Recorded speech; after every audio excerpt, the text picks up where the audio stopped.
साथ बहुत ऐसे लोग काम कर रहे थे जिनको था कि मैं पूर्वी से चुनाव लड़ूंगा, तो वो पश्चिम से चुनाव लड़ने की तैयारी कर रहे थे।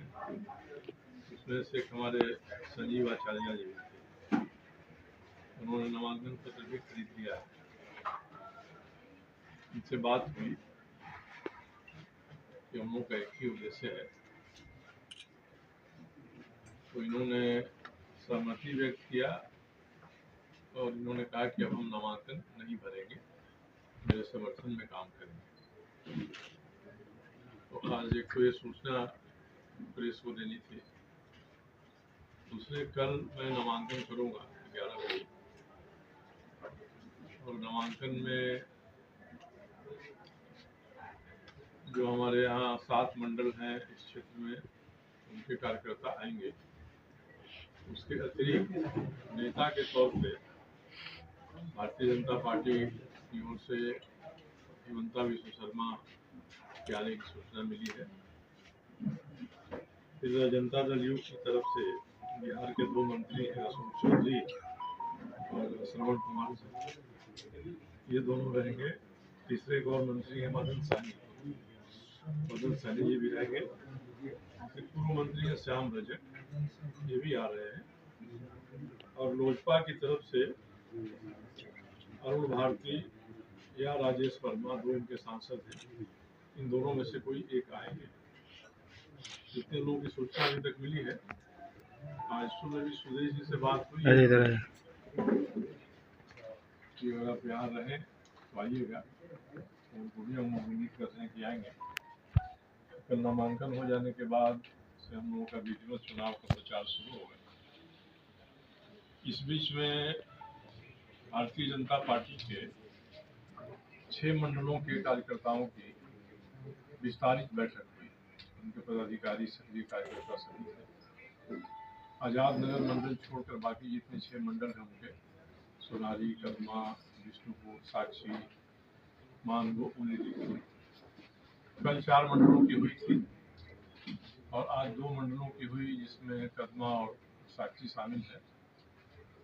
अच्छी संख्या में उनके कार्यकर्ता थे। एक यहाँ जो केंद्र की योजना से यहाँ की प्रभारी के रूप में आई हुई हैं, छत्तीसगढ़ की विधायिका हैं भावना बोरा, वो सभी बैठकों में थी। और यही हुआ कि भाई मैं एनडीए का उम्मीदवार हूँ और भारतीय जनता पार्टी का पूरा समर्थन साथ में है। एक ये स्पष्ट हो गया कि भारतीय जनता पार्टी एक संगठन के नाते मेरे समर्थन में अपने मंडल के सभी सक्रिय कार्यकर्ताओं को इन्होंने संदेश दे दिया, निर्देश दे दिया और बैठकर इन्होंने बातचीत कर ली। इसलिए कहीं कोई ये भ्रम फैला रहा है कि कमल चुनाव चिन्ह नहीं है तो भाजपा में 2 राय हो सकती है, ये संभावना खत्म हो गई और भारतीय जनता पार्टी पूरी तरह से एनडीए के कैंडिडेट के नाते मेरे साथ है।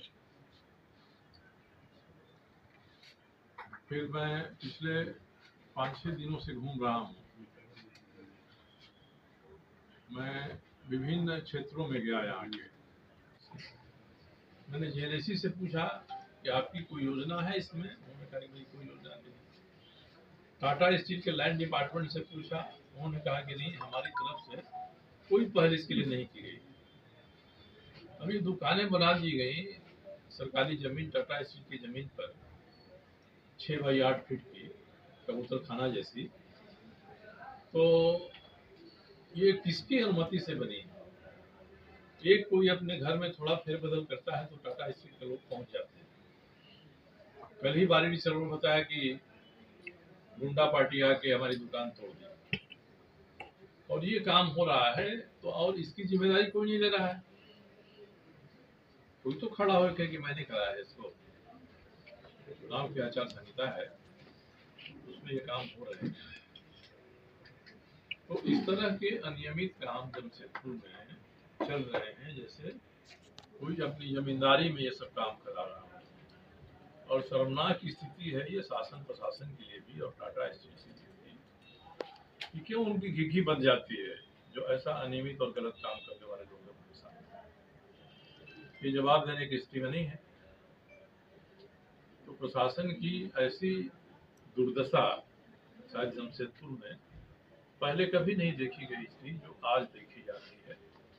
मैंने आश्वस्त किया कदमा में भाजपा के कार्यकर्ताओं को कि आज से आप निर्भय हो जाइए, अपनी आवाज उठाइए और मैं जिम्मेदार होऊंगा अगर आपके विरोध में कोई सरकारी दल का व्यक्ति, विधायक है, मंत्री है, कोई भी है, अगर इस तरह की अनुचित हरकत करता है, दबाव डालता है, भयभीत करता है, के लिए हम लोग खड़े रहेंगे। आप लोग को भी पता है कि कई वर्षों से हम इनके सानिध्य में कार्य कर रहे हैं और जनता दल यू में जदयू में सर का टिकट मिला और मेरा तो राजनीतिक कैरियर जदयू छात्र आंदोलन से ही चालू हुआ।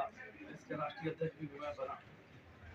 वर्तमान की जो परिस्थिति है पश्चिम विधानसभा में उनके बारे में जनता और प्रेस मीडिया काफ़ी जानते हैं। जो भी लोग उनके खिलाफ आवाज़ उठाते हैं, मैं उसका भुक्तभोगी हूँ।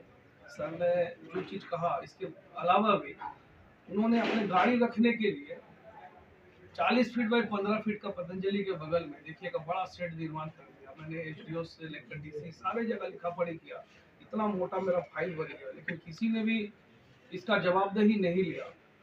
और साथ साथ कदमा जो दुर्गा पूजा